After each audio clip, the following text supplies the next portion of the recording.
अस्सलाम वालेकुम बिस्मिल्लाहिर्रहमानिर्रहीम students, hope you are doing well. आज की इस वीडियो में आप लोगों के साथ क्लास 9 मैथमेटिक्स का जो बोर्ड का पेपर है वो मैं आप लोगों के साथ शेयर करूंगा एमसीक्यूज़ के आंसर्स के साथ, और जो है इसके जो भी सेक्शन बी में जो भी क्वेश्चंस थे उसके आंसर्स, और सेक्शन सी का जो ग्राफ वाला क्वेश्चन उसके भी मैं आंसर्स शेयर करूंगा।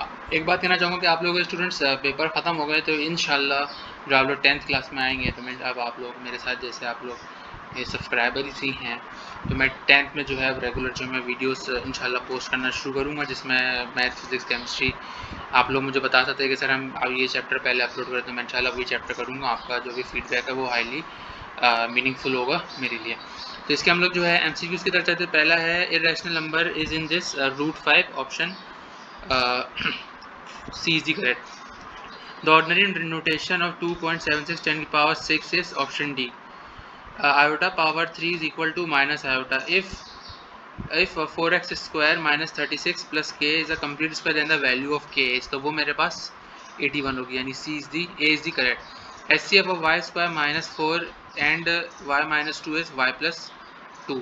The point 0, minus 3 is located on the negative y axis. कैसे? क्योंकि यहाँ पे x component तो 0 है, y का यहाँ पे मेरे पास value, the degree of the polynomial is 3।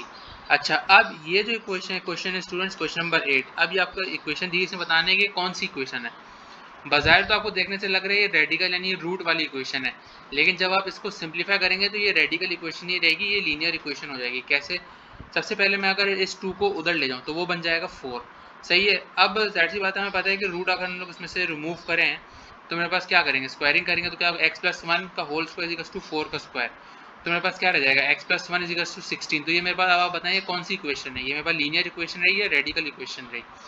जिन्होंने रेडिकल पे लगाया है तो हो सकता है कि उनका एमसीक्यूज गलत हो जाए, क्योंकि अगर बोर्ड ने यानी इसमें से अब आपको इसको आप सिंप्लीफाई कर सकते थे। सिंप्लीफाई करने के बाद ये जो है लीनियर इक्वेशन में कन्वर्ट हो जाएगी। तो मेरे ख्याल से इसका क्या आंसर आएगा, x इक्वल्स टू 15। ये ऐसे जो है इस तरीके का होगा। फिर नेक्स्ट पे चलते हैं। If 3 interior angles of a quadratic of a quadrilateral are 80, 90 and 70, then the fourth angle is 120।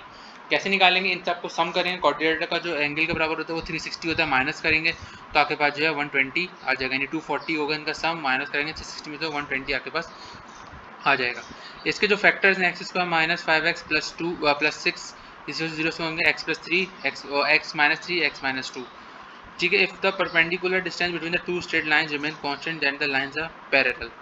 Option B is in the right angle triangle side opposite to right angle is is hypotenuse. उसके जो adjacent होती है वो base होती है।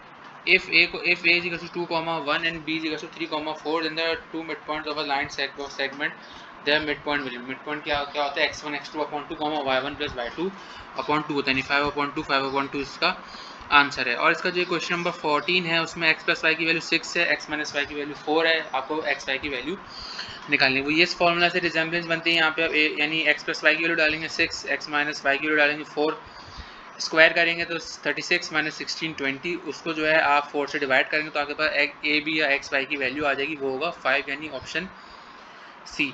Next पे चलते हैं। Perpendicular from vertex of a triangle to its opposite side is called altitude, यानी ऑप्शन सी इज करेक्ट। फिर यहाँ पे सेक्शन ए फिनिश होता है स्टूडेंट। सेक्शन बी पे चलते हैं। जैसे पहला वाला आपको प्रूफ करना है इमेजिनरी नंबर से, दूसरा वाला भी बुक का क्वेश्चन है जिसको आपको log 18 की आपको वैल्यू निकालनी है। 18 को कैसे ब्रेक कर सकते हैं, 2 मल्टीप्लाई बाई 3 मल्टीप्लाई बाई 3 इस तरीके से कर सकते हैं। तो इस तरीके से आप इसको सिंप्लीफाई करेंगे तो आपके पास जो है उसकी वैल्यू आ जाएगी, नहीं log ऑफ 2। फिर आप इसको आप कर सकते हैं, यानी 2 यानी आप 18 को अगर आप करेंगे तो वो आपके पास 2√3 इस तरीके से आपके पास 3√2 आएगा। तो आप इसको इस तरीके से करते हैं। नेक्स्ट वाला क्वेश्चन है, if x equal to 7 minus 400√3 find the value of x square plus 1 upon X square. ये आप रैशनलाइज वाला क्वेश्चन है। सबसे पहले आप x दिया तो 1 अपॉन एक्स करेंगे तो वो 1 अपॉन 7 माइनस 400 हो जाएगा। तो उसको जब आप मल्टीप्लाई डिवाइड करेंगे तो आपके पास 1 अपॉन एक्स की वैल्यू आ जाएगी 7 प्लस 4√3। ठीक है। जब उसको ऐड करेंगे तो minus 4√3 plus 4√3 cancel plus 7 plus 7 14 आपका आंसर आ गया। फिर आप उसको जब x plus 1 upon X square यानी स्क्वायरिंग करेंगे तो x plus 1 upon X equals to 14, उसका स्क्वायर करेंगे दोनों साइड्स पे तो 14 का स्क्वायर 196 होता है। उसका a square plus 2a plus b square वाले फॉर्मूले से अगर plus 2 right and left hand side पर जाके माइनस हो जाएगा तो 196 में से 2 है तो 194, इसका मेरे पास आंसर आ गया। ये वाला क्वेश्चन है, ये भी बड़ा आसान था। इसके जो सोल्यूशन बनेगा 44 माइनस 41 बनेगा। अच्छा, अब ये वाला जो है ये फैक्टर थ्योरम है, इसमें आपको पहले पता करना होता है कि इक्वेशन जीरो किससे हो रही है। तो मैंने यहाँ पे तीनों फैक्टर्स लिख दिए हैं, x माइनस टू है, एक्स प्लस टू है और एक्स प्लस फाइव, यानी इसके फैक्टर्स हैं। फिर find the following by using quadratic equation, इसकी भी आपको x की फैक्टर्स निकालना है। तो इसमें जो x की वैल्यू आ रही है वो आ रही है 6/5 है और x की वैल्यू 1 है। इसके बाद जो दूसरा है कि what should be added to this to make it a perfect square, ये आपका 5.3 का क्वेश्चन है, क्वेश्चन नंबर आई थिंक 1 या 2 ऐसी है।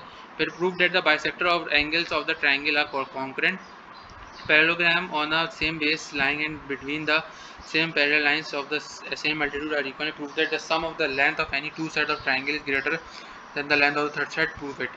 फिर आपको प्रैक्टिकल ज्योमेट्री है, construct a triangle ABC in which BC is equal to 6, angle B is equal to 60 and AB is equal to 5. Draw bisector of angle A to C. Steps of construction order से आपको diagram बनानी है। यहाँ पे section B finish section C पे चलते हैं, जिसमें पहला जो फैक्टराइजेशन है जिसमें से आपको 4 करने हैं। ये जो है क्यूब का फॉर्मूला यानी ए क्यूब प्लस बी क्यूब का है। ये आपके पास जो है इस पर आप कौन सा कर सकते हैं, स्क्वायर वाला जो कंप्लीटिंग द स्क्वायर है, इसमें आप बीच वाली टर्म आपके पास गायब है, तो अब इसको यानी 2 यानी इसमें अगर मैं इसमें बनाना चाहूँ तो इसमें मुझे ऐड और सब्ट्रैक्ट करना है, ये वो वाला सवाल है। 625 आपको पता है वो किसका स्क्वायर है, 625 जो है मेरे पास 25 का स्क्वायर होता है। मैं एक दफ़ा कैलकुलेटर जी, तो इसको आप होल स्क्वायर करेंगे तो अब इसमें जो मेरे पास जो मिडिल टर्म जो ऐड होगी वो क्या होगी, यानी जो प्लस माइनस होगी। मैं यहाँ पे लिख भी देता हूँ कि प्लस 2 ए भी हम लोग मिडिल टर्म ऐड करते हैं, तो यहाँ पे 2m स्क्वायर और 25 इसको आपको जो है ऐड और सब्ट्रैक्ट करवाना है, तो आपके पास जो है ये फैक्टराइज हो जाएगा। ठीक है, ये जो आपके पास student difference of two square का फॉर्मूला है, a square minus b square, ये काफ़ी आसान सवाल दिए हैं बोर्ड ने। ये वाला सवाल क्योंकि कभी आप बोर्ड इसके अंदर थोड़ी चेंजेस कर दें, लेकिन होपफुली आप लोगों का पेपर मैथ्स का बहुत ईजी आया है एज़ कम्पेयर टू बाकी जो 9 का जो स्पेशली जो केमिस्ट्री का कॉन्सेप्चुअल पेपर था। ठीक है, फिर ये आगे थ्योरम है, इसको आपको प्रूव करना है। फिर ये 14 भी थ्योरम है, 16 और 15 में जो है आपको सेंटर और रेडियस ऑफ द सर्कल निकालना है। फिर ये भी आपके पास चॉइस में थ्योरम है। फिर क्वेश्चन नंबर 16 जो है ग्राफ का है, इसमें जो स्टूडेंट जो जहाँ पे जो एक्स एंड वाई पे यानी दोनों इक्वेशन जो एक पॉइंट पे आके जो मिड लीनियर सोल्यूशन सेट कराता है वो हमारे पास था 1,1। ठीक है स्टूडेंट, यहाँ मैंने आप लोगों के साथ क्लास 9 मैथ्स जो आपका लास्ट पेपर था उसके एमसीक्यूज और सॉल्यूशंस डिस्कस किए सेक्शन बी और सेक्शन सी के। बेस्ट ऑफ लक आपको क्लास 10 के लिए भी और आपको आपके रिजल्ट्स के लिए भी। अल्लाह ताला आपको अच्छे नंबरों से पास करें। उम्मीद है आप लोगों को वीडियो पसंद आएगी, तो चैनल को सब्सक्राइब कीजिए, बेल आइकन को प्रेस कीजिए, वीडियो को लाइक कीजिए, शेयर कीजिए, ताकि मिलते हैं नेक्स्ट वीडियो में। अपना ख्याल रखिएगा। अल्लाह हाफिज़।